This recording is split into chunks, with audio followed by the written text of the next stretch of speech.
Alright, so our next sampling apparatus here is a blender. It's pretty much like any blender you'd find at home. The only difference with this one is the body is stainless steel, so it can be sterilized in an autoclave.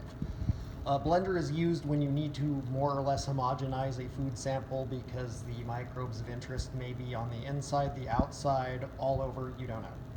So in this case, we're just going to run a small cheese sample.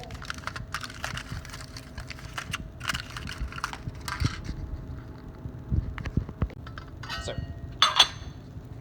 sample loaded into the blender. This is a 10-gram sample. We will then add 90 mils of whatever diluent is appropriate. In this case, it's sterile water with a little bit of Peptone. After that, it's as simple as hitting the go switch. After 2 minutes of blending, the sample should be homogeneous enough. At this point, you would just remove an appropriate amount with a pipette, dilute, and plate it.